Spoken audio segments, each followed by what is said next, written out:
శుభోదయం. Global బెథినియా Calvary ministry తరపున ఈ ఉదయకాల సమయంలో మరొకసారి మీ అందరితో కూడా కలుసుకుని దేవుని యొక్క పరిశుద్ధమైన మాటలు ధ్యానించటకును దేవుడు నాకు ఇచ్చినటువంటి మధురమైన ఒక ఆశమును బట్టి నీ దేవునికి ప్రత్యేకమైన వందనాలు తెలియచేసుకుంటూ ఉన్నాను. మంచిది. ఈరోజు కూడా పరిశుద్ధమైన వేద గ్రంథంలో నుండి మరొక చక్కటి మాటను చదువుకుందాం. కీర్తనల గ్రంథము 119వ అధ్యాయము 18వ వచనం నేను చదువుతున్నాను, దయచేసి గమనించమని ప్రభు పేరిట మనవి చేస్తూ ఉన్నాను. కీర్తనల గ్రంథము 119వ అధ్యాయము 18వ వచనము. నేను నీ ధర్మశాస్త్రమునందు ఆశ్చర్యమైన సంగతులను చూచినట్లు నా కన్నులు తెరువుము. దేవునికి స్తోత్రం.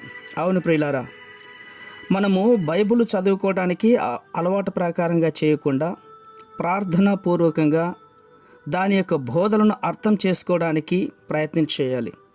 ఆ ప్రకారంగానే ప్రతిరోజు కూడా మన జీవితంలో మొదటి ఉదయం లేవగానే బైబిల్ వాక్యాన్ని ప్రార్థనాపూర్వకంగా చదవాలి.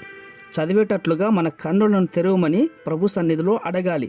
భక్తుడు అదే అంటున్నాడు, నేను నీ ధర్మశాస్త్రమందు ఆశ్చర్యమైన సంగతులను చూచినట్లు నా కన్నులు తెరువు అని. ఇది నిజమైనటువంటి ప్రార్థన. ఈ ప్రార్థన మనందరి జీవితంలో చాలా ప్రాముఖ్యమైనటువంటిది ప్రియులారా.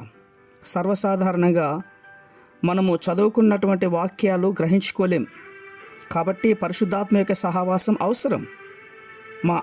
మనకి అనుదిన జీవితమునకు దేవుని యొక్క వాక్యము అన్వయించుకోవాలంటే బైబిల్లోని ఒక భాగమును చదివి ప్రార్థన చేసి మరలా రెండవసారి చదివిన తర్వాత ఆ విషయాన్ని బట్టి మనము ఏ వాగ్దానం చేయబడిందో ఆ వాగ్దానానికి అనుగుణంగా మన జీవితాన్ని సరిచేసుకోవాలి.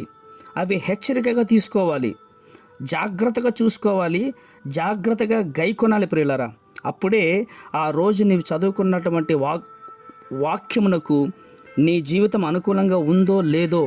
ఒకవేళ అనుకూలంగా ఉంటే దేవునికి స్తోత్రం, అనుకూలంగా లేకుంటే సరిచేసుకోవడానికి ప్రయత్నం చేసుకోవాలి.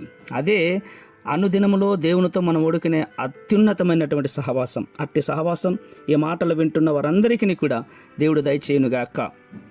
పరిశుద్ధమైన మా ప్రియ పరలోకపు తండ్రి, ప్రార్థన పూర్వకంగా వాక్యం చదువుకొని వాక్యానుసారమైన జీవితాన్ని జీవించినట్లుగా ఈ మాటలు వింటున్న బిడ్డలందరికీ మీరు అనుగ్రహిస్తున్నందుకే స్తోత్రాలు అర్పించుకుంటూ చిన్న ప్రార్థనను మా రక్షకుడిని యేసయ్య నామమున బట్టి అడిగి వేడుకొని పొందించున్నాము మా తండ్రి. ఆమేన్, ఆమేన్, ఆమేన్.